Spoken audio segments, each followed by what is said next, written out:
ਸਤਿ ਸ੍ਰੀ ਅਕਾਲ। ਤੁਸੀਂ ਵੇਖ ਰਹੇ ਹੋ ਪੰਜਾਬ ਮੇਲ USA TV। ਮੈਂ ਹਾਂ ਸੰਜੀਵ ਯਸ਼ ਖੰਨਾ। ਇੰਡੀਆ ਇੰਟਰਨੈਸ਼ਨਲ ਕੁਝ ਮੁੱਦੇ ਜੋ ਸਾਰੀ ਦੁਨੀਆ ਦਾ ਧਿਆਨ ਆਪਣੇ ਵੱਲ ਖਿੱਚਦੇ ਨੇ। ਸੋ ਮੇਨ ਮੁੱਦਾ ਤੇ ਜਿਹੜਾ ਆਪਣੇ ਵੱਲ ਧਿਆਨ ਖਿੱਚਦਾ ਹੈ ਉਹ ਤਾਂ ਹੈ ਜੀ ਡੋਨਲਡ ਟਰੰਪ 2.0 ਸੈਕਿੰਡ ਟਾਈਮ ਆ ਰਹੇ ਨੇ। ਕੀ ਨਵਾਂ ਲੈ ਕੇ ਆ ਰਹੇ ਨੇ, ਕਿਉਂਕਿ ਪੂਰੀ ਦੁਨੀਆ ਨੂੰ ਇੱਦਾਂ ਕਰਿਓਸਿਟੀ ਹੈ ਕਮਿੰਗ ਬੈਕ, ਸੈਕਿੰਡ ਅਰਾਈਵਲ, ਪਤਾ ਨਹੀਂ ਕੀ ਕੁਝ ਹੈਡਲਾਈਨਸ ਸਾਰੇ ਮੀਡੀਆ ਹਾਊਸਿਸ ਦੇ ਰਹੇ ਨੇ। ਮਤਲਬ ਇਹ ਹੈ ਕੁਝ ਇੱਦਾਂ ਦੀ ਚੀਜ਼, ਕੁਝ ਇੱਦਾਂ ਦਾ ਮਾਹੌਲ ਕ੍ਰੀਏਟ ਕਰਨਾ ਚਾਹੁੰਦੇ ਨੇ ਕਿ ਕੁਝ ਅਨੋਖਾ, ਕੁਝ ਅਜੂਬਾ ਹੋਣ ਜਾ ਰਿਹਾ। ਖੈਰ ਦੇਖਦੇ ਹਾਂ ਵੀ ਕੀ ਹੋਣ ਜਾ ਰਿਹਾ ਹੈ। ਫਸਟ ਆਫ ਆਲ ਜੋ ਗੱਲ ਧਿਆਨ ਦੇਣ ਯੋਗ ਹੈ ਉਹ ਇਹ ਆ ਕਿ ਇੱਕ ਗੋਲਡਨ ਏਜ ਦੀ ਸ਼ੁਰੂਆਤ ਟਰੰਪ ਆਪ ਕਹਿੰਦੇ ਨੇ ਕਿ ਮੇਰੇ ਆਉਣ ਨਾਲ ਹੋ ਰਹੀ ਆ, ਔਰ ਮੈਂ ਅਮਰੀਕਾ ਨੂੰ ਮੁੜ ਤੋਂ ਰੈਸਟੋਰ ਕਰਾਂਗਾ ਗ੍ਰੇਟਨੈਸ ਵੱਲ। ਸੋ ਇਹ ਦੋ ਚੀਜ਼ਾਂ ਨੇ। ਗੋਲਡਨ ਏਜ ਕਿੱਦਾਂ, ਜਿਹੜੀਆਂ ਪਹਿਲੀਆਂ ਏਜ ਸਾਰੀਆਂ ਹੋਈਆਂ ਨੇ ਉਹ ਕਿਹੜੀਆਂ ਸੀ, ਅਤੇ ਤੁਹਾਡੇ ਵਿੱਚ ਕੀ ਸਪੈਸ਼ਲਿਟੀ ਹੋਏਗੀ, ਤੁਸੀਂ ਕੀ ਕਰਨ ਜਾ ਰਹੇ ਹੋ। ਫਸਟ ਟਰਮ ਦੇ ਵਿੱਚ ਜੋ ਤੁਹਾਡੀ ਸਕੂਲਿੰਗ ਹੋਈ ਹੈ, ਜਿਹਦੇ ਵਿੱਚੋਂ ਤੁਸੀਂ ਐਕਸਪੀਰੀਅੰਸ ਲਿੱਤਾ ਹੈ, ਉਸ ਐਕਸਪੀਰੀਅੰਸ ਦਾ ਤੁਸੀਂ ਇੱਦਾਂ ਦਾ ਕਿਹੜਾ ਇਸਤੇਮਾਲ ਕਰਨ ਜਾ ਰਹੇ ਹੋ ਜਿਹੜੀ ਗੋਲਡਨ ਏਜ ਆ।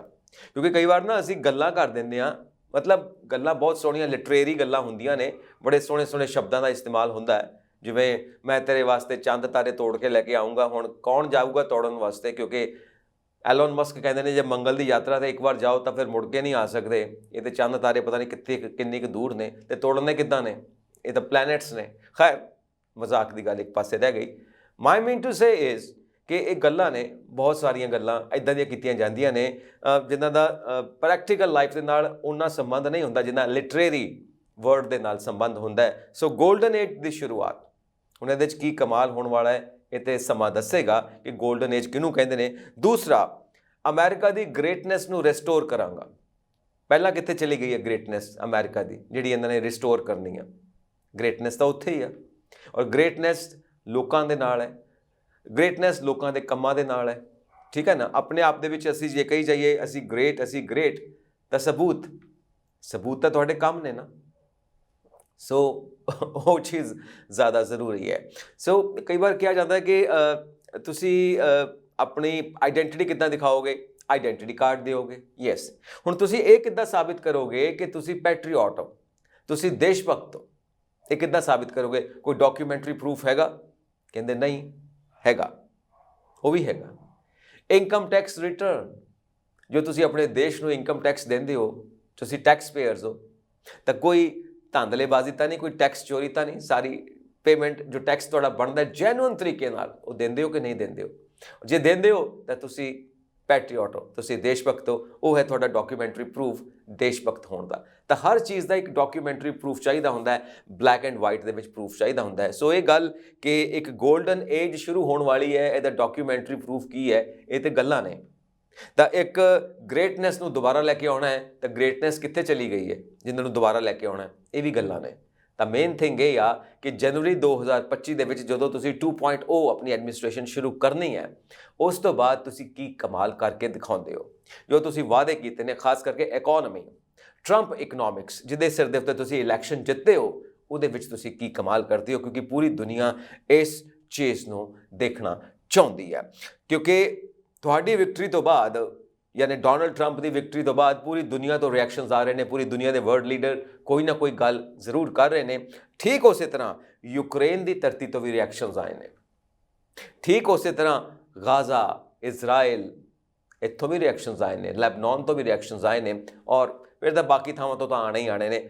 ਚਾਈਨਾ ਤੋਂ ਤਾਂ ਖਾਸ ਕਰਕੇ ਆਏ ਨੇ, ਕਿਉਂਕਿ ਟਰੰਪ ਹਮੇਸ਼ਾ ਟੈਰਿਫਸ ਦੀ ਗੱਲ ਕਰਦੇ ਨੇ। T for Trump and T for tariffs ਹਮੇਸ਼ਾ ਗੱਲ ਹੁੰਦੀ ਹੈ। ਤਾਂ ਚਾਈਨਾ ਉਹਦੇ ਉੱਤੇ ਕਿੱਦਾਂ ਰਿਐਕਟ ਕਰਦਾ ਜਾਂ ਓਵਰ ਰਿਐਕਟ ਕਰਦਾ, ਇਹ ਟਾਈਮ ਦੱਸੇਗਾ ਜਦੋਂ ਲਾਂਚ ਕਰਨਗੇ ਆਪਣੀਆਂ ਨਵੀਆਂ ਟੈਰਿਫ ਪਾਲਿਸੀਜ਼ ਫੋਰਨ ਪਾਲਿਸੀ ਦੇ ਨਾਮ। ਨਾਓ ਦ ਥਿੰਗ ਇਜ਼, ਬਹੁਤ ਸੋਹਣੀ ਭਾਵਨਾ ਹੈ ਕਿ ਅਮਰੀਕਾ ਨੂੰ ਗ੍ਰੇਟ ਬਣਾਉਣਾ ਹੈ। ਬਹੁਤ ਸਾਰੀ ਭਾਵਨਾ ਹੈ ਕਿ ਗੋਲਡਨ ਏਜ ਸ਼ੁਰੂ ਕਰਨੀ ਹੈ। ਚਲੋ ਠੀਕ ਹੈ, ਸਾਰੇ ਉਹਦੀ ਵੇਟ ਕਰਦੇ ਪਏ ਨੇ। ਨਾਓ ਜਦੋਂ ਕੈਂਪੇਨਸ ਹੋਈਆਂ ਉਦੋਂ ਕਿਹੜੇ ਕਿਹੜੇ ਵਾਅਦੇ ਕੀਤੇ ਗਏ। ਹੈਰਿਸ ਐਬੋਰਸ਼ਨ ਰਾਈਟਸ ਦੀ ਗੱਲ ਕਰਦੇ ਰਹੇ। ਹੈਰਿਸ ਫੂਡ ਪ੍ਰਾਈਸਿਸ ਨੂੰ ਲੋ ਕਰਨ ਦੀ ਗੱਲ ਕਰਦੇ ਰਹੇ। ਹੈਰਿਸ ਜੋ ਘਰਾਂ ਦੀਆਂ ਕੀਮਤਾਂ ਨੇ ਉਹਨਾਂ ਨੂੰ ਘੱਟ ਕਰਨ ਦੀ ਗੱਲ ਕਰਦੇ ਰਹੇ, ਵਰਕਿੰਗ ਫੈਮਲੀਜ਼ ਵਾਸਤੇ ਖਾਸ ਫੈਸਿਲਿਟੀਜ਼ ਦੀ ਗੱਲ ਕਰਦੇ ਰਹੇ, ਸਬਸਿਡੀਜ਼ ਦੀ ਗੱਲ ਕਰਦੇ ਰਹੇ, ਫਸਟ ਟਾਈਮ ਜਿਨ੍ਹਾਂ ਨੇ ਆਪਣਾ ਘਰ ਪਰਚੇਸ ਕਰਨਾ ਉਹਨਾਂ ਵਾਸਤੇ ਸਬਸਿਡੀ ਦੀ ਗੱਲ ਕਰਦੇ ਰਹੇ, ਹੋਰ ਕਈ ਇਕਨੋਮਿਕ ਪਾਲਿਸੀਜ਼ ਲੈ ਕੇ ਆਏ, ਸਟਾਰਟਅਪਸ ਵਾਸਤੇ ਯੰਗਸਟਰਸ ਨੂੰ ਪ੍ਰਮੋਟ ਕਰਨ ਦੀ ਗੱਲ ਕਰਦੇ ਰਹੇ ਔਰ ਉਹਨਾਂ ਨੇ ਉਹ तमाम ਗੱਲਾਂ ਕੀਤੀਆਂ। ਔਰ ਗੱਲ ਕੀਤੀ ਟਰੰਪ ਨੇ ਬਾਰਡਰ ਸੀਲ ਕਰਨ ਦੀ, ਟੈਕਸ ਕੱਟਸ ਦੀ, ਔਰ ਜੋ ਟ੍ਰਿਲੀਅਨਸ ਫਾਇਦਾ ਹੋ ਸਕਦਾ ਹੈ ਅਮਰੀਕਨ ਇਕਨੋਮੀ ਨੂੰ, ਸਟੇਟ ਐਕਸਚੈਕਰ ਨੂੰ ਇੰਨਾ ਫਾਇਦਾ ਦੇਣ ਦੀ ਗੱਲ ਹੋ ਰਹੀ ਆ। ਔਰ ਜਦੋਂ ਆਪਾਂ ਚੁਣਦੇ ਹਾਂ ਡੋਨਲਡ ਟਰੰਪ ਨੂੰ ਤੇ ਨਾਲ ਚੁਣਦੇ ਹਾਂ ਜੋ ਕਾਂਗਰਸ ਸੈਨੇਟ ਉਹ ਮੈਂਬਰਸ ਨੇ, ਯਾਨੀ ਕਿ ਹੁਣ ਸਾਰੀ ਗੇਮ ਨਾ ਡੋਨਲਡ ਟਰੰਪ ਦੇ ਹੱਥ ਦੇ ਵਿੱਚ ਆ। ਸੈਨੇਟ ਵੀ ਉਹਨਾਂ ਦੀ ਹੈ ਨਾ, ਔਰ ਪਾਵਰ ਵੀ ਉਹਨਾਂ ਦੀ, ਔਰ ਸਭ ਕੁਝ ਟੀਮ ਵੀ ਉਹਨਾਂ ਦੀ। ਔਰ ਕਹਿੰਦੇ ਨੇ ਕਿ ਤਕਰੀਬਨ 4000 ਦੇ ਕਰੀਬ ਉਹਨਾਂ ਨੇ ਪੋਲੀਟੀਕਲ ਵਰਕਰਸ ਹਾਇਰ ਕਰਨੇ ਨੇ ਜਿਹੜੇ ਉਹਨਾਂ ਵਾਸਤੇ ਕੰਮ ਕਰਨਗੇ ਦਿਨ ਰਾਤ ਅਮਰੀਕਾ ਨੂੰ ਗ੍ਰੇਟ ਬਣਾਉਣ ਵਾਸਤੇ, ਅਮਰੀਕਾ ਦੀ ਗੋਲਡਨ ਏਜ ਵਾਸਤੇ। ਔਰ ਉਹਦੇ ਵਾਸਤੇ ਕੰਮ ਸ਼ੁਰੂ ਹੋ ਚੁੱਕਾ ਹੈ। ਡੋਨਲਡ ਟਰੰਪ ਦੀ ਟੀਮ ਲੱਗੀ ਹੋਈ ਹੈ। ਸਿਲੈਕਸ਼ਨ ਕਿਹਦੀ ਹੋਣੀ ਚਾਹੀਦੀ ਹੈ, ਕਿਹਦੀ ਨਹੀਂ ਹੋਣੀ ਚਾਹੀਦੀ, ਇੰਟਰਵਿਊਜ਼ ਕਿੱਦਾਂ ਹੋਣਗੀਆਂ, ਕਿੱਦਾਂ ਕਾਬਲੀਅਤ ਦੇਖੀ ਜਾਵੇ, ਇੱਕ ਲੰਮੀ ਚੌੜੀ ਲਿਸਟ ਬਣਦੀ ਪਈ ਹੈ। ਠੀਕ ਹੈ, ਬਹੁਤ ਵਧੀਆ ਗੱਲ ਹੈ। ਔਰ ਕਹਿੰਦੇ ਨੇ ਕਿ ਇਹ ਸਾਰੀ ਮਿਹਨਤ ਇਲੈਕਸ਼ਨਸ ਦੇ ਰਿਜ਼ਲਟਸ ਤੋਂ ਪਹਿਲਾਂ ਸ਼ੁਰੂ ਹੋ ਗਈ ਸੀ, ਮਤਲਬ ਉਧਰ ਕੈਂਪੇਨਸ ਚੱਲਦੀਆਂ ਪਈਆਂ ਸੀ, ਇੱਧਰ ਇਹ ਟੀਮ ਜੋ ਪੂਰੀ ਐਡਮਿਨਿਸਟ੍ਰੇਸ਼ਨ ਨੂੰ ਸਿਲੈਕਟ ਕਰਨ ਵਾਲੀ ਹੈ ਉਹ ਲਿਸਟ ਬਣਾਉਣੀ ਸ਼ੁਰੂ ਕਰ ਦਿੱਤੀ ਸੀ, ਬਿਕੋਜ਼ ਦੇ ਆਰ ਹੋਪਫੁਲ। ਉਹਨਾਂ ਨੂੰ ਉਮੀਦ ਸੀ ਕਿ ਅਸੀਂ ਜ਼ਰੂਰ ਜਿੱਤਾਂਗੇ। ਉਮੀਦ ਸਾਰਿਆਂ ਨੂੰ ਹੀ ਹੁੰਦੀ ਹੈ। ਹੋ ਸਕਦਾ ਹੈ ਕਮਲਾ ਹੈਰਿਸ ਦੀ ਟੀਮ ਵੀ ਇਸ ਤਰ੍ਹਾਂ ਦੀ ਲਿਸਟ ਪ੍ਰੀਪੇਅਰ ਕਰਦੀ ਹੋਵੇ। ਖੈਰ, ਉਹਨਾਂ ਨੂੰ ਲਿਸਟ ਪ੍ਰੀਪੇਅਰ ਕਰਨ ਦੀ ਸ਼ਾਇਦ ਇੰਨੀ ਲੋੜ ਵੀ ਨਾ ਪੈਂਦੀ, ਕਿਉਂਕਿ ਬਾਈਡਨ ਐਡਮਿਨਿਸਟ੍ਰੇਸ਼ਨ ਪਹਿਲਾਂ ਹੀ ਚੱਲਦੀ ਪਈ ਆ, ਉਸੇ ਨੂੰ ਹੀ ਕੈਰੀ ਫਾਰਵਰਡ ਕਰਨਾ ਸੀ, ਉਸ ਨੂੰ ਹੀ ਇਨਹੈਰਿਟ ਕਰਨਾ ਸੀ। ਪਰ ਫਿਰ ਵੀ ਕੁਝ ਨਾ ਕੁਝ ਚੇਂਜਸ ਕਮਲਾ ਹੈਰਿਸ ਜ਼ਰੂਰ ਕਰਦੇ ਆਪਣੀ ਵੱਖਰੀ ਪਛਾਣ ਬਣਾਉਣ ਵਾਸਤੇ। ਸੋ ਕੁਝ ਇੱਕ ਚੀਜ਼ਾਂ ਹੁੰਦੀਆਂ ਨੇ, ਕੁਝ ਇੱਕ ਲੋਕ ਹੁੰਦੇ ਨੇ, ਕੁਝ ਇੱਕ ਪਾਲਿਸੀਜ਼ ਹੁੰਦੀਆਂ ਨੇ ਜੋ ਤੁਹਾਨੂੰ ਸੂਟ ਕਰਦੀਆਂ ਨੇ ਔਰ ਤੁਹਾਡੇ ਅੱਗੇ ਆਉਣ ਵਾਲੇ ਲੋਕਾਂ ਨੂੰ ਸੂਟ ਨਹੀਂ ਕਰਦੀਆਂ। ਉਹ ਕੁਝ ਆਪਣੇ ਮੁਤਾਬਿਕ ਚੇਂਜਸ ਕਰਨਾ ਜ਼ਰੂਰੀ ਸਮਝਦੇ ਨੇ। ਠੀਕ ਹੈ, ਸਮੇਂ ਦੀ ਲੋੜ ਹੁੰਦੀ ਹੈ, ਨੀਡ ਆਫ ਦਾ ਆਰ, ਉਹਦੇ ਮੁਤਾਬਿਕ ਚੇਂਜਸ ਹੁੰਦੀਆਂ ਨੇ। ਬਟ ਨਾਓ ਕੀ ਕਰਨਾ ਚਾਹੁੰਦੇ ਨੇ ਡੋਨਲਡ ਟਰੰਪ, ਉਹ ਟੀਮ ਪੂਰੀ ਲੱਗੀ ਹੋਈ ਆ। ਨਾਓ ਇਹਦੇ ਵਿੱਚ ਜਿੱਦਾਂ ਆਪਾਂ ਗੱਲ ਕੀਤੀ ਯੂਕਰੇਨ ਦੀ ਧਰਤੀ ਤੋਂ ਕੀ ਰਿਐਕਸ਼ਨਸ ਆਉਣਗੀਆਂ, ਜ਼ੈਲੈਂਸਕੀ ਕੀ ਰਿਐਕਸ਼ਨ ਦੇਣਗੇ। ਕੁਝ ਦਿਨ ਪਹਿਲਾਂ ਜ਼ੈਲੈਂਸਕੀ ਦੀ ਗੱਲ ਹੋਈ ਆ ਡੋਨਲਡ ਟਰੰਪ ਦੇ ਨਾਲ, ਔਰ ਉਹਦੇ ਵਿੱਚ ਉਹਨਾਂ ਨੇ ਐਲੋਨ ਮਸਕ ਨੂੰ ਵੀ ਸ਼ਾਮਿਲ ਕੀਤਾ ਹੈ ਆਪਣੀ ਫੋਨ ਕਾਲ ਦੇ ਵਿੱਚ। ਯੈਸ, ਇਹ ਪਲਾਨ ਨਹੀਂ ਸੀ, ਬਟ ਇਮੀਡੀਏਟਲੀ ਟਰੰਪ ਹੋਰਾਂ ਨੇ ਇਹ ਫੈਸਲਾ ਕੀਤਾ ਤੇ ਉਹ ਐਲੋਨ ਮਸਕ ਨੂੰ ਨਾਲ ਸ਼ਾਮਿਲ ਕੀਤਾ। ਨਾਓ ਉਹਨਾਂ ਦੇ ਵਿੱਚ ਕੀ ਗੱਲਬਾਤ ਹੋਈ, ਕੀ ਸੰਵਾਦ ਹੋਇਆ, ਇਹਦੀਆਂ ਡਿਟੇਲਸ ਤਾਂ ਨਹੀਂ ਆਈਆਂ, ਪਰ ਕੁਝ ਨਾ ਕੁਝ ਤੇ ਹੋਇਆ ਹੀ ਹੋਏਗਾ, ਕਿਉਂਕਿ ਐਵੇਂ ਤਾਂ ਨਹੀਂ ਐਲੋਨ ਮਸਕ ਨੂੰ ਨਾਲ ਸ਼ਾਮਿਲ ਕੀਤਾ ਗਿਆ। ਔਰ ਇਹ ਗੱਲ ਹਮੇਸ਼ਾ ਐਕਸਪਰਟਸ ਕਹਿੰਦੇ ਨੇ ਕਿ ਉਹਨਾਂ ਨੂੰ ਕਿਸ ਕਪੈਸਿਟੀ ਦੇ ਵਿੱਚ, ਉਹ ਕਿਹੜਾ ਆਫਿਸ ਹੋਲਡ ਕਰਦੇ ਨੇ ਐਲੋਨ ਮਸਕ, ਉਹ ਕੌਣ ਹੈਗੇ ਨੇ ਐਡਮਿਨਿਸਟ੍ਰੇਸ਼ਨ ਦੇ ਵਿੱਚ। ਇੱਥੋਂ ਬਹੁਤ ਸਾਰੀਆਂ ਚੀਜ਼ਾਂ ਖੁੱਲ੍ਹਦੀਆਂ ਪਈਆਂ ਨੇ ਕਿ ਜਦੋਂ ਉਹ ਕੈਂਪੇਨਸ ਦੇ ਵਿੱਚ ਆ ਕੇ $1 ਮਿਲੀਅਨ ਦੀ ਗੱਲ ਕਰਦੇ ਨੇ, ਹਰ ਰੋਜ਼ ਪੈਸਾ ਦੇਣ ਦੀ ਗੱਲ ਕਰਦੇ ਨੇ ਰਜਿਸਟਰਡ ਵੋਟਰਸ ਦੀ, ਔਰ ਉਸ ਨੂੰ ਫਿਰ ਡਿਪਾਰਟਮੈਂਟ ਆਫ ਜਸਟਿਸ ਸਟਾਪ ਕਰਨ ਦੀ ਗੱਲ ਕਰਦਾ ਹੈ। ਕਿਉਂ? ਉਦੋਂ ਵੀ ਇਹ ਗੱਲ ਉੱਠੀ ਸੀ ਕਿ ਐਲੋਨ ਮਸਕ ਕੀ ਚਾਹੁੰਦੇ ਨੇ, ਕਿਉਂ ਉਹ ਇੰਨਾ ਪੈਸਾ ਇਨਵੈਸਟ ਕਰਦੇ ਪਏ ਨੇ। ਐਂਡ ਨਾਓ ਯੂਕਰੇਨ ਦੀ ਵਾਰ ਵੇਲੇ ਜਦੋਂ ਜ਼ੈਲੈਂਸਕੀ ਔਰ ਡੋਨਲਡ ਟਰੰਪ ਆਪਸ ਦੇ ਵਿੱਚ ਗੱਲ ਕਰਦੇ ਨੇ ਤਾਂ ਐਲੋਨ ਮਸਕ ਦਾ ਇਹਦੇ ਵਿੱਚ ਕੀ ਕੰਮ ਹੈ, ਇਹਦੇ ਉੱਤੇ ਫੋਕਸ ਹੋ ਰਿਹਾ। ਕਿਉਂਕਿ ਜਦੋਂ ਯੂਨਾਈਟਿਡ ਨੇਸ਼ਨਸ ਆਰਗੇਨਾਈਜੇਸ਼ਨ ਦੀ ਸਤੰਬਰ ਦੇ ਵਿੱਚ ਨਿਊਯਾਰਕ ਦੇ ਵਿੱਚ ਸਬਮਿਟ ਹੁੰਦੀ ਹੈ ਸਾਲਾਨਾ, ਉਦੋਂ ਜ਼ੈਲੈਂਸਕੀ ਆਉਂਦੇ ਨੇ ਤਾਂ ਮਿਲਦੇ ਨੇ ਕਮਲਾ ਹੈਰਿਸ ਨੂੰ ਕਿ ਇੱਕ ਉਮੀਦ ਵਾਸਤੇ ਕਿ ਜੇ ਉਹ ਜਿੱਤ ਜਾਂਦੇ ਨੇ ਤਾਂ ਫਿਰ ਬਾਈਡਨ ਦੀ ਪਾਲਿਸੀ ਕੰਟੀਨਿਊ ਰਹੇਗੀ, ਯੂਕਰੇਨ ਨੂੰ ਸਪੋਰਟ ਮਿਲੇਗੀ। ਪਰ ਇਨ ਕੇਸ ਉਹ ਨਹੀਂ ਜਿੱਤਦੇ, ਡੋਨਲਡ ਟਰੰਪ ਜਿੱਤ ਜਾਂਦੇ ਨੇ, ਤਾਂ ਇਸ ਕੇਸ ਦੇ ਵਿੱਚ ਜ਼ੈਲੈਂਸਕੀ ਡੋਨਲਡ ਟਰੰਪ ਨੂੰ ਵੀ ਮਿਲੇ ਔਰ ਉਹਨਾਂ ਨੂੰ ਆਪਣੀ ਪਲਾਨ ਦੱਸੇ ਕਿ ਕਿੱਦਾਂ ਆਪਾਂ ਜਿੱਤ ਹਾਸਿਲ ਕਰ ਸਕਦੇ ਹਾਂ ਰਸ਼ੀਆ ਦੇ ਉੱਤੇ। ਖੈਰ, ਇਹ ਸਾਰੀਆਂ ਗੱਲਾਂ ਹੋਈਆਂ ਔਰ ਉਸ ਤੋਂ ਬਾਅਦ ਡੋਨਲਡ ਟਰੰਪ ਨੇ ਇਹ ਕਿਹਾ ਕਿ ਜ਼ੈਲੈਂਸਕੀ ਇੱਕ ਸੇਲਜ਼ਮੈਨ ਨੇ, ਉਹ ਆਪਣੀਆਂ ਪਲਾਨਸ, ਆਪਣੀਆਂ ਸਾਰੀਆਂ ਗੱਲਾਂ ਬਾਤਾਂ ਇਸ ਤਰ੍ਹਾਂ ਵੇਚਦੇ ਨੇ ਕਿ ਹਰ ਵਾਰ ਆਉਂਦੇ ਨੇ ਤਾਂ $1 ਮਿਲੀਅਨ ਲੈ ਕੇ ਚਲੇ ਜਾਂਦੇ ਨੇ ਯੂਨਾਈਟਿਡ ਸਟੇਟਸ ਆਫ ਅਮਰੀਕਾ ਵੱਲੋਂ। ਔਰ ਇਹ ਟੈਕਸ ਪੇਅਰਸ ਦੀ ਮਨੀ ਹੈ ਜੋ ਉਹਨਾਂ ਨੂੰ ਨਹੀਂ ਦਿੱਤੀ ਜਾਣੀ ਚਾਹੀਦੀ, ਕਿਉਂਕਿ ਇਹ ਅਮਰੀਕਾ ਦੇ ਲੋਕਾਂ ਦੀ ਮਨੀ ਹੈ, ਅਮਰੀਕਾ ਦੇ ਲੋਕਾਂ ਦੇ ਕੰਮ ਆਉਣੀ ਚਾਹੀਦੀ ਹੈ। ਹੀ ਇਜ਼ ਦ ਬੈਸਟ ਸੇਲਜ਼ਮੈਨ ਔਰ ਦੁਨੀਆ ਦੇ ਬੈਸਟ ਸੇਲਜ਼ਮੈਨ ਵਿੱਚੋਂ ਇੱਕ ਨੇ। ਇਹ ਉਹਨਾਂ ਬਾਰੇ ਗੱਲ ਡੋਨਲਡ ਟਰੰਪ ਨੇ ਕਹੀ। ਔਰ ਦੂਸਰੀ ਗੱਲ ਇਹ ਕਹੀ ਕਿ ਜੋ ਇਹ ਵਾਰ ਹੋ ਰਹੀ ਹੈ ਯੂਕਰੇਨ ਤੇ ਰਸ਼ੀਆ ਦੀ, ਇਹਦੇ ਵਾਸਤੇ ਉਹ ਜ਼ਿੰਮੇਵਾਰ ਮੰਨਦੇ ਨੇ ਜ਼ੈਲੈਂਸਕੀ ਨੂੰ, ਕਿਉਂਕਿ ਜਦੋਂ ਰਸ਼ੀਆ ਨੇ ਇਹ ਸਟੈਪ ਲਿੱਤਾ ਸੀ ਤਾਂ ਉਹਨਾਂ ਨੂੰ ਚਾਹੀਦਾ ਸੀ ਕਿ ਵਰਲਡ ਕਮਿਊਨਿਟੀ ਦੇ ਕੋਲ ਆ ਕੇ ਗੱਲ ਕਰਦੇ ਵੀ ਇਹ ਦੱਸੋ ਹੁਣ ਮੈਂ ਕੀ ਕਰਾਂ। ਪਰ ਇਹ ਨਾਟੋ ਦੇ ਕਹੇ ਦੇ ਉੱਤੇ ਜਾਂ ਕੋ ਨਾਟੋ ਦੇ ਧੱਕੇ ਚੜ੍ਹ ਕੇ, ਪੰਜਾਬੀ 'ਚ ਜੇ ਕਹੀਏ ਤਾਂ ਲੱਗ ਪਏ, ਛਿੜ ਪਏ ਯੁੱਧ ਕਰਨ ਵਾਸਤੇ। ਔਰ ਐਕਸਪਰਟਸ ਕਹਿੰਦੇ ਨੇ ਕਿ ਯੁੱਧ ਦੇ ਵਿੱਚ ਕਦੀ ਵੀ ਯੂਕਰੇਨ ਰਸ਼ੀਆ ਨੂੰ ਨਹੀਂ ਹਰਾ ਸਕਦਾ। ਦੰਦ ਖੱਟੇ ਹੋਣਗੇ। ਫਿਰ ਇਹ ਕਿਉਂ ਲੱਗੇ ਹੋਏ ਨੇ, ਕਿਹਦੀ ਸ਼ੈ ਦੇ ਉੱਤੇ ਲੱਗੇ ਹੋਏ ਨੇ। ਔਰ ਹੁਣ ਬਾਈਡਨ ਐਡਮਿਨਿਸਟ੍ਰੇਸ਼ਨ ਨਹੀਂ ਰਹਿਣੀ ਜਨਵਰੀ ਔਨਵਰਡਸ, ਜਦੋਂ ਡੋਨਲਡ ਟਰੰਪ ਨੇ ਆ ਜਾਣਾ ਤਾਂ ਫਿਰ ਜੇ ਸਪੋਰਟ ਨਾ ਮਿਲੀ ਦੈਨ ਵਾਟ। ਕਿਉਂਕਿ ਡੋਨਲਡ ਟਰੰਪ ਦੇ ਇਸ ਹੱਕ ਦੇ ਵਿੱਚ ਹੀ ਨਹੀਂ ਹੈਗੇ। ਔਰ ਜੇ ਉਹ ਸਪੋਰਟ ਨਹੀਂ ਦਿੰਦੇ ਜ਼ੈਲੈਂਸਕੀ ਨੂੰ, ਯੂਕਰੇਨ ਨੂੰ, ਤਾਂ ਆਪਣੇ ਆਪ ਪੁਤਿਨ ਨੇ ਜਿੱਤ ਜਾਣਾ। ਤਾਂ ਇੱਥੇ ਗੱਲ ਹੁੰਦੀ ਆ ਕਿ ਪੁਤਿਨ ਦੇ ਨਾਲ ਕੀ ਰਿਲੇਸ਼ਨਸ ਨੇ ਜੀ ਡੋਨਲਡ ਟਰੰਪ ਦੇ, ਕਿਉਂਕਿ ਇਲੈਕਸ਼ਨਸ ਤੋਂ ਪਹਿਲਾਂ ਵੀ ਇਹ ਗੱਲਾਂ ਹੋਈਆਂ ਕਿ ਐਲਨ ਮਸਕ ਦੀ ਕਿੰਨੀ ਕੁ ਵਾਰ ਗੱਲ ਹੋਈ ਹੈ ਪੁਤਿਨ ਦੇ ਨਾਲ, ਜੋ ਰਸ਼ੀਆ ਦੇ ਪ੍ਰੈਜ਼ੀਡੈਂਟ ਨੇ, ਔਰ ਡੋਨਲਡ ਟਰੰਪ ਦੀ ਕਿੰਨੀ ਗੱਲ ਹੋਈ ਹੈ ਪੁਤਿਨ ਦੇ ਨਾਲ। ਇਹ ਗੱਲਾਂ ਹੋਈਆਂ ਨੇ ਔਰ ਡੋਨਲਡ ਟਰੰਪ ਕਹਿੰਦੇ ਕਿ ਮੈਂ ਇਸ ਬਾਰੇ ਕੋਈ ਜਵਾਬ ਨਹੀਂ ਦੇ ਸਕਦਾ। ਔਰ ਜਦੋਂ ਐਲਨ ਮਸਕ ਕੋਲੋਂ ਪੁੱਛਿਆ ਗਿਆ ਤਾਂ ਉਹਨਾਂ ਨੇ ਉਹੀ ਯੂਕਰੇਨ ਦੀ ਵਾਰ ਉਹਦੇ ਹੀ ਰਾਗ ਅਲਾਪ ਦਿੱਤਾ ਕਿ ਬਈ ਇਹ ਗੱਲਬਾਤ ਹੋਈ ਹੈ। ਨਾਓ ਐਲਨ ਮਸਕ ਕਿਸ ਕਪੈਸਿਟੀ ਦੇ ਵਿੱਚ ਗੱਲਬਾਤ ਕਰਦੇ ਨੇ? ਉਹਨਾਂ ਨੂੰ United States of America the government ਨੇ ਕੋਈ ਅੰਬੈਸਡਰ ਬਣਾਇਆ ਹੈ ਆਪਣਾ, ਜਾਂ ਕੋਈ ਖਾਸ ਪਾਵਰ ਦਿੱਤੀ ਹੈ, ਕੋਈ ਖਾਸ ਆਫਿਸ ਦਿੱਤਾ ਹੈ? ਇਨ ਵਿਚ ਕਪੈਸਿਟੀ? ਇਹ ਗੱਲਾਂ ਪਬਲਿਕ ਵੀ ਕਰ ਰਹੀ ਹੈ ਔਰ ਐਕਸਪਰਟਸ ਵੀ ਕਰ ਰਹੇ ਨੇ, ਕਿਉਂਕਿ ਇਹ ਬਹੁਤ ਵੱਡੀ ਗੱਲ ਆ। ਇੱਕ ਪ੍ਰਾਈਵੇਟ ਬੰਦਾ ਆਉਂਦਾ ਹੈ ਔਰ ਗਵਰਨਮੈਂਟ ਆਫੀਸ਼ੀਅਲਸ ਦੇ ਨਾਲ ਗੱਲਬਾਤ, ਔਰ ਇਹ ਸਾਰੀ ਮੀਟਿੰਗਸ, ਔਰ ਇਹ ਜਿਹੜੀ ਵਾਰ ਦੇ ਉੱਤੇ ਗੱਲ ਹੋ ਰਹੀ ਹੈ ਕਿ ਹੁਣ ਡੋਨਲਡ ਟਰੰਪ ਨਾਲ ਗੱਲਬਾਤ ਹੋਈ ਤੇ ਉਹਨਾਂ ਨੇ ਫੋਨ ਦੇ ਉੱਤੇ ਐਲਨ ਮਸਕ ਨੂੰ ਵੀ ਲੈ ਲਿਆ। So it's a big game. ਹੁਣ ਅੱਗੇ ਕੀ ਹੋਣ ਵਾਲਾ ਹੈ, ਕਿੱਦਾਂ ਦੀਆਂ ਪਾਲਿਸੀਜ਼ ਬਣਨ ਵਾਲੀਆਂ ਨੇ, ਔਰ ਐਲਨ ਮਸਕ ਨੂੰ ਇਹਦੇ ਤੋਂ ਕੀ ਫਾਇਦਾ ਹੋਣ ਵਾਲਾ ਹੈ, ਇਹ ਤੇ ਟਾਈਮ ਦੱਸੇਗਾ। ਫਿਲਹਾਲ ਤੇ ਇਹਦੇ ਬਾਰੇ ਕੁਝ ਨਹੀਂ ਕਿਹਾ ਜਾ ਸਕਦਾ, ਪਰ ਜੋ ਇਹ ਸਾਰੀਆਂ ਪਰਤਾਂ ਖੁੱਲ੍ਹਦੀਆਂ ਪਈਆਂ ਨੇ, ਇਹ ਸਾਰੀ ਰਿਐਲਿਟੀ ਸਾਹਮਣੇ ਆਉਂਦੀ ਪਈ ਹੈ 2.0 ਦੀ, ਉਹ ਤੋਂ ਕੁਝ ਹੋਰ ਹੀ ਅੰਦਾਜ਼ੇ ਲੋਕ ਲਗਾਏ ਜਾ ਰਹੇ ਨੇ। ਸੋ ਐਡਮਿਨਿਸਟ੍ਰੇਸ਼ਨ ਦੇ ਨਾਲ ਨਾਲ ਜੋ 2.0 ਦੀ ਪੂਰੀ ਦੁਨੀਆ ਦੀ ਐਡਮਿਨਿਸਟ੍ਰੇਸ਼ਨ ਦੇ ਉੱਤੇ ਇੰਪੈਕਟ ਲੈ ਕੇ ਆਏਗੀ, ਉਹ ਸਾਰੀ ਗੱਲਬਾਤ ਉਹਦੇ ਉੱਤੇ ਵੀ ਨਜ਼ਰ ਰੱਖੀ ਜਾ ਰਹੀ ਹੈ। ਔਰ ਨਾਲ ਜਿਹੜੇ ਸਾਰੇ ਮੁੱਦੇ ਨੇ, climate change, global warming, United nations organisation ਦੇ, ਉਹਦੇ ਬਾਰੇ ਵੀ ਆਪਾਂ ਗੱਲਬਾਤ ਕਰਾਂਗੇ ਕਿ ਕਿੰਨਾ ਬਾਰੇ ਜੋ ਬਾਈਡਨ ਨੇ ਗੱਲ ਕੀਤੀ ਸੀ ਸੈਪਟੈਂਬਰ ਦੇ ਮਹੀਨੇ ਦੇ ਵਿੱਚ ਇਸੇ ਸਾਲ, ਜਦੋਂ ਸਮਿਟ ਹੋਈ ਹੈ ਯੂਨਾਈਟਿਡ ਨੇਸ਼ਨਸ ਆਰਗੇਨਾਈਜੇਸ਼ਨ ਦੀ ਨਿਊਯਾਰਕ ਦੇ ਵਿੱਚ, ਕਿ ਕਿਹੜੇ ਗਲੋਬਲ ਮੁੱਦੇ ਨੇ ਜਿਨ੍ਹਾਂ ਦੇ ਉੱਤੇ ਅਮਰੀਕਾ ਦੇ ਨਾਲ ਬਾਕੀ ਕੰਟਰੀਜ਼ ਨੂੰ ਵੀ ਰਿਸਪੌਂਸੀਬਲ ਹੋਣਾ ਚਾਹੀਦਾ ਹੈ। America being super power, first country ਹੈ ਦੁਨੀਆ ਦਾ, ਇਸ ਕਰਕੇ ਉਹਦੀ ਰਿਸਪੌਂਸੀਬਿਲਿਟੀ ਜ਼ਿਆਦਾ ਨੇ। ਜਿੱਡੀ ਵੱਡੀ ਪਾਵਰ ਓਡੀ ਵੱਡੀ ਰਿਸਪੌਂਸੀਬਿਲਿਟੀ, ਦ ਬਾਟਮ ਲਾਈਨ, ਇਹ ਆਪਾਂ ਅਕਸਰ ਗੱਲ ਕਰਦੇ ਹਾਂ। ਸੋ ਜੋ ਬਾਈਡਨ ਜੋ ਗੱਲ ਕਰ ਚੁੱਕੇ ਨੇ ਉਸ ਨੂੰ ਨਿਭਾਉਣਗੇ ਡੋਨਲਡ ਟਰੰਪ? ਉਹ ਪਾਲਿਸੀਜ਼ ਦਾ ਕੀ ਬਣੇਗਾ, ਇਹ ਵੀ ਕੁਐਸਚਨ ਬਣਿਆ ਹੋਇਆ ਹੈ। ਨਾਓ ਇਹ ਸਾਰੇ ਜਿਹੜੇ ਮੁੱਦੇ ਨੇ ਕੌਨਫਲਿਕਟਸ ਦੇ, ਇਕੋਨਮੀ ਦੇ, ਟੈਕਸਿਸ ਦੇ, ਹੈ ਨਾ, ਇਹਨਾਂ ਉੱਤੇ ਕੀ ਲੈਣਾ ਹੈ ਫੈਸਲਾ ਡੋਨਲਡ ਟਰੰਪ ਨੇ, ਇਹ ਚੀਜ਼ ਖਾਸ ਤੌਰ ਤੇ ਤਵੱਜੋ ਦਿੱਤੀ ਜਾ ਰਹੀ ਹੈ। ਸੋ ਕੁੱਲ ਮਿਲਾ ਕੇ ਗੱਲ ਇਹ ਹੈ ਕਿ ਹੁਣ ਸਾਰੀ ਗੇਮ ਡੋਨਲਡ ਟਰੰਪ ਦੇ ਹੱਥ ਦੇ ਵਿੱਚ ਹੈ। ਔਰ ਬੁੱਧਵਾਰ ਨੂੰ ਉਹਨਾਂ ਦੀ ਮੁਲਾਕਾਤ ਵੀ ਹੋਣੀ ਹੈ ਵਾਈਟ ਹਾਊਸ ਦੇ ਵਿੱਚ ਜੋ ਬਾਈਡਨ ਦੇ ਨਾਲ। ਉਹਨਾਂ ਨੇ ਸੱਦਾ ਦਿੱਤਾ ਸੀ ਕਿ ਤੁਸੀਂ ਆਓ ਮਿਲੋ, ਕਿਉਂਕਿ ਸ਼ਾਂਤੀਪੂਰਵਕ ਹੀ ਸਾਰੀ ਟ੍ਰਾਂਸਫਰ ਆਫ ਪਾਵਰਸ ਹੋਣੀ ਹੈ। ਔਰ ਇਸ ਦੇ ਬਾਰੇ ਕਮਲਾ ਹੈਰਿਸ ਨੇ ਵੀ ਗੱਲ ਕੀਤੀ, ਇਸ ਦੇ ਬਾਰੇ ਬਾਈਡਨ ਵੀ ਗੱਲ ਕਰ ਰਹੇ ਨੇ। ਸੋ ਉਸ ਸਿਲਸਿਲੇ ਦੇ ਵਿੱਚ ਜਾ ਕੇ ਮੁਲਾਕਾਤ ਕਰਨੀ ਹੈ ਔਰ ਮਹੀਨਾ 2 ਮਹੀਨੇ ਲੱਗ ਜਾਣੇ ਨੇ ਇਹ ਸਾਰੇ ਪ੍ਰੋਸੈਸ ਨੂੰ। ਤਾਂ ਫਿਰ ਜਨਵਰੀ ਤੋਂ ਔਨਵਰਡਸ ਜਦੋਂ ਉਹਨਾਂ ਨੇ ਸ਼ੁਰੂ ਕਰਨਾ ਹੈ ਤਾਂ ਆਉਂਦੇ ਹੀ ਫਿਰ ਦੇਖੋ ਹੁਣ ਕੀ ਕਰਦੇ ਨੇ, ਕਿਉਂਕਿ ਹਰ ਚੀਜ਼ ਦੇ ਉੱਤੇ ਉਹਨਾਂ ਦਾ ਧਿਆਨ ਹੈ ਜੋ ਅਸੀਂ ਬਾਰ-ਬਾਰ ਕਰ ਰਹੇ ਹਾਂ। ਸਪੋਰਟਰਸ ਉਹਨਾਂ ਦੇ ਬਾਰ-ਬਾਰ ਗੱਲ ਕਰ ਰਹੇ ਨੇ, ਇਕੋਨਮੀ ਐਂਡ ਇਮੀਗ੍ਰੇਸ਼ਨ, ਇਹ ਪਾਲਿਸੀਜ਼ ਤਾਂ ਖਾਸ ਤੌਰ 'ਤੇ ਉਹਨਾਂ ਦੇ ਏਜੰਡੇ ਵਿੱਚ ਨੇ। ਸੋ ਕੁੱਲ ਮਿਲਾ ਕੇ ਗੱਲ ਇਹ ਹੈ ਕਿ ਰਿਪਬਲਿਕਨਸ ਦੀ ਹੁਣ ਚੱਲੇਗੀ ਔਰ ਟਰੰਪ ਦਾ ਏਜੰਡਾ ਚੱਲੇਗਾ, ਜਾਂ ਰਿਪਬਲਿਕਨਸ ਦਾ ਏਜੰਡਾ ਚੱਲੇਗਾ, ਵਾਟ ਐਵਰ ਇਹ ਚੱਲਣਾ ਹੈ। ਔਰ ਕਮਲਾ ਹੈਰਿਸ ਕਿੱਥੇ ਖੜੇ ਹੁੰਦੇ ਨੇ ਇਸ ਸਾਰੇ ਵਾਤਾਵਰਣ ਦੇ ਵਿੱਚ, ਡੈਮੋਕ੍ਰੇਟਸ ਕਿੱਥੇ ਖੜੇ ਹੁੰਦੇ ਨੇ, ਔਰ ਇਸ ਸਾਰੇ ਵਾਤਾਵਰਣ ਦੇ ਵਿੱਚ ਉਹਨਾਂ ਨੂੰ ਕੌਣ ਲੀਡ ਕਰੇਗਾ, ਕੌਣ ਲੀਡਰ ਬਣੇਗਾ ਉਹਨਾਂ ਦਾ, ਕਮਲਾ ਹੈਰਿਸ ਹੋਣਗੇ ਜਾਂ ਕੋਈ ਹੋਰ ਹੋਣਗੇ। ਕਹਿਣ ਵਾਲੇ ਕਹਿੰਦੇ ਨੇ ਬਿਲ ਕਲਿੰਟਨ ਵਰਗਾ ਲੀਡਰ ਚਾਹੀਦਾ, ਜਿਨ੍ਹਾਂ ਨੇ 1990 ਦੇ ਵਿੱਚ ਕਮਾਲ ਕੀਤੇ, ਵਰਕਿੰਗ ਕਲਾਸ ਨੂੰ ਆਪਣੇ ਨਾਲ ਜੋੜ ਕੇ ਇਲੈਕਸ਼ਨਸ ਜਿੱਤੀਆਂ, ਇੱਦਾਂ ਦਾ ਕੋਈ ਲੀਡਰ ਚਾਹੀਦਾ। ਇਸ ਵਕਤ ਡੈਮੋਕ੍ਰੇਟ ਨੂੰ ਬਿਲ ਕਲਿੰਟਨ ਵਰਗੇ ਕਿਸੇ ਲੀਡਰ ਦੀ ਲੋੜ ਹੈ। ਸੋ ਇਸ ਗੱਲ ਨੂੰ ਧਿਆਨ 'ਚ ਦਿੰਦੇ ਹੋਏ ਫਿਰ ਤੋਂ ਗੱਲ ਚਲੀ ਜਾਂਦੀ ਹੈ ਜੋ ਬਾਈਡਨ ਦੇ ਉੱਤੇ, ਕਿਉਂ ਨਾ ਹਿਲੇਰੀ ਕਲਿੰਟਨ ਨੂੰ ਐਂਡੋਰਸ ਕੀਤਾ, ਮਿਸ਼ੇਲ ਓਬਾਮਾ ਨੂੰ ਕਿਉਂ ਨਾ ਐਂਡੋਰਸ ਕੀਤਾ, ਵਾਈ ਕਮਲਾ ਹੈਰਿਸ?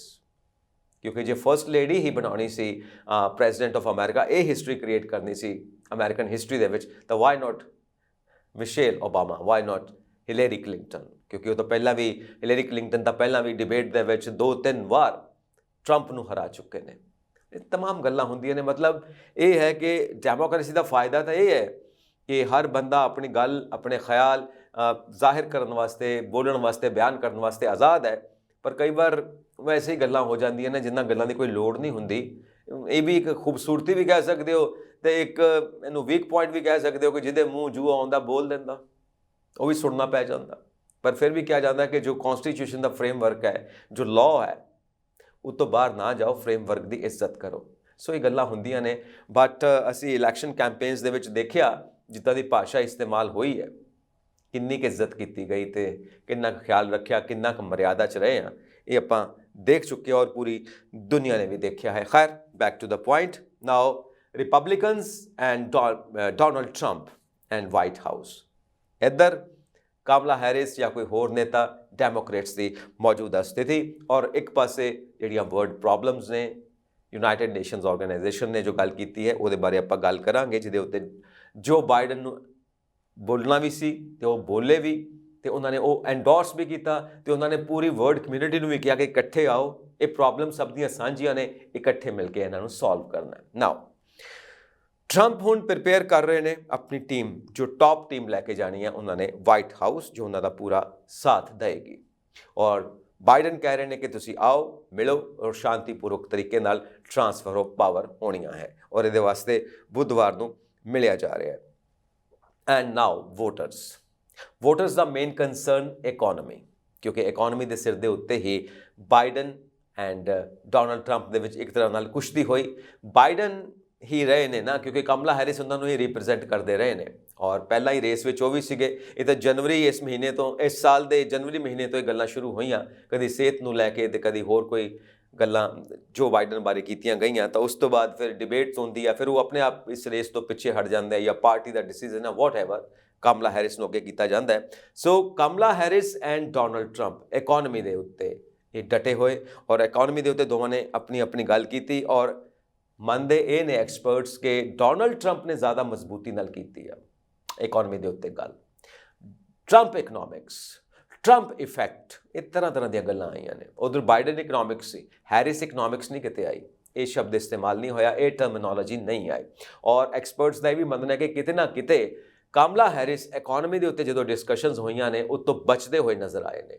ਇਕੋਨਮੀ ਦੇ ਉੱਤੇ ਉਹਨਾਂ ਨੇ ਪੋਡਕਾਸਟ, ਬ੍ਰੌਡਕਾਸਟ ਕੋਈ ਜ਼ਿਆਦਾ ਗੱਲਬਾਤ ਨਹੀਂ ਕੀਤੀ, ਇੱਕ ਜਨਰਲ ਗੱਲ ਕੀਤੀ ਹੈ, ਓਪਰਚੁਨਿਟੀ ਇਕੋਨਮੀ ਦੀ ਗੱਲ ਕੀਤੀ ਹੈ, ਜਦ ਕਿ ਠੋਕ ਵਜਾ ਕੇ ਗੱਲ ਕੀਤੀ ਹੈ ਡੋਨਲਡ ਟਰੰਪ ਨੇ, ਔਰ ਇਸ ਚੀਜ਼ ਦਾ ਹੀ ਖੱਟਿਆ ਖਾ ਰਹੇ ਨੇ ਕਿ ਉਹ ਜਿੱਤ ਕੇ ਅੱਗੇ ਆ ਰਹੇ ਨੇ। ਨਾਓ ਇਕਨੋਮੀ ਐਂਡ ਇਕਨੋਮਿਕ ਕੰਸਰਨਸ ਔਰ ਕਿਆ ਪਾਲਿਸੀਜ਼ ਰਹਿਣਗੀਆਂ, ਇਹ ਵੋਟਰਸ ਦਾ ਮੇਨ ਏਜੰਡਾ ਹੈ, ਮੇਨ ਕੰਸਰਨ ਹੈ, ਮੇਨ ਸੋਚ ਹੈ, ਔਰ ਇਹਦੇ ਵਾਸਤੇ ਟਰੰਪ ਦੀ ਕੀ ਇਕਨੋਮਿਕ ਪਲਾਨ ਹੈ।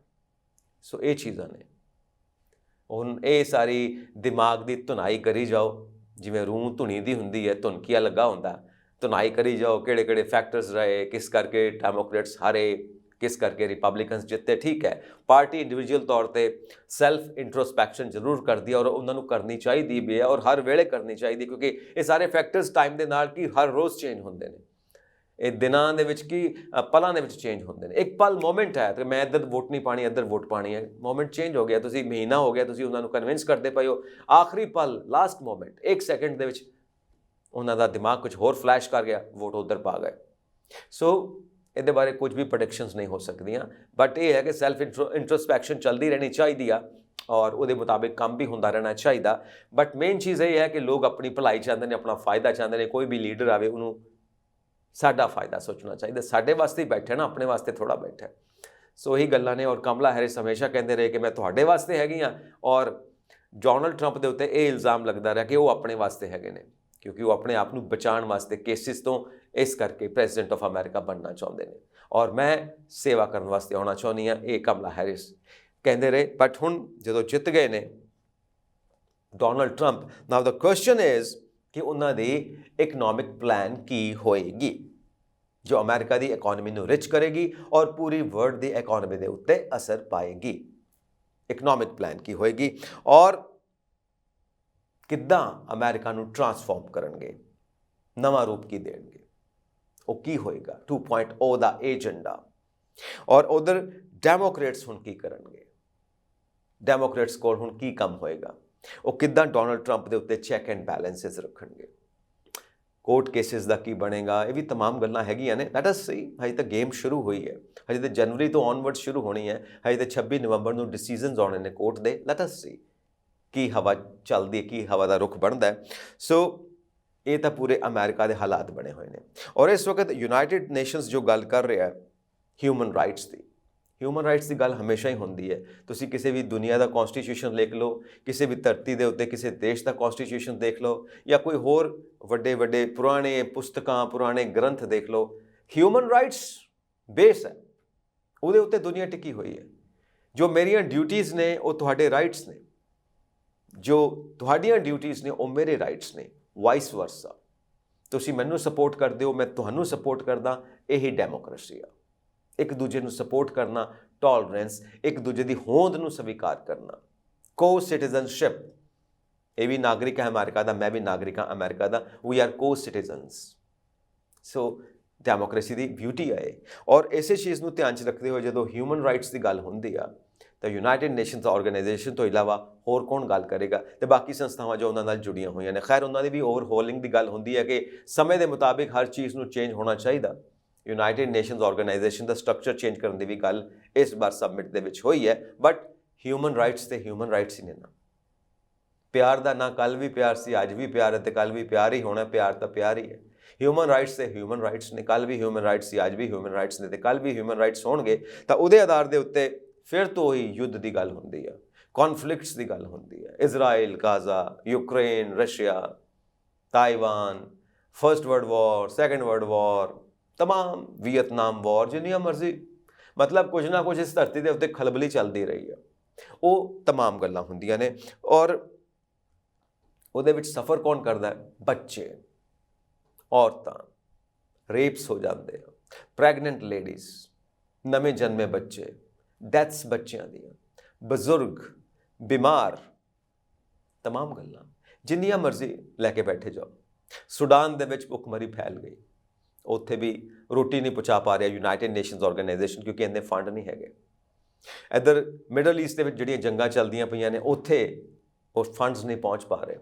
ਜੋ ਯੂਨਾਈਟਿਡ ਨੇਸ਼ਨਸ ਆਰਗੇਨਾਈਜੇਸ਼ਨ ਦੇ ਵੋਲੰਟੀਅਰਸ ਨੇ, ਪੀਸ ਕੀਪਰਸ ਨੇ, ਉਹਨਾਂ ਉੱਤੇ ਵੀ ਹਮਲੇ ਹੋ ਜਾਂਦੇ ਨੇ, ਉਹਨਾਂ ਦੇ ਕੈਂਪਸ ਦੇ ਉੱਤੇ ਹਮਲੇ ਹੁੰਦੇ ਨੇ। ਉਹਨਾਂ ਨੂੰ ਆਰਮੀ ਕਹਿੰਦੀ ਹੈ ਕਿ ਤੁਸੀਂ ਛੱਡ ਕੇ ਚਲੇ ਜਾਓ ਇੱਥੋਂ ਆਪਣੇ ਕੈਂਪ। ਬਈ ਉਹ ਆਪਣੀ ਮਰਜ਼ੀ ਨਾਲ ਨਹੀਂ ਆਏ, ਉਹ ਯੂਨਾਈਟਿਡ ਨੇਸ਼ਨਸ ਆਰਗੇਨਾਈਜੇਸ਼ਨ ਵੱਲੋਂ ਆਏ ਨੇ, ਔਰ ਤੁਹਾਨੂੰ ਉਹਨਾਂ ਦੀ ਰਿਸਪੈਕਟ ਕਰਨੀ ਚਾਹੀਦੀ ਹੈ, ਉਹਨਾਂ ਦੀ ਗੱਲ ਸੁਣਨੀ ਚਾਹੀਦੀ ਹੈ। ਸੋ ਇਹ ਤਮਾਮ ਤਰ੍ਹਾਂ ਦੀਆਂ ਗੱਲਾਂ।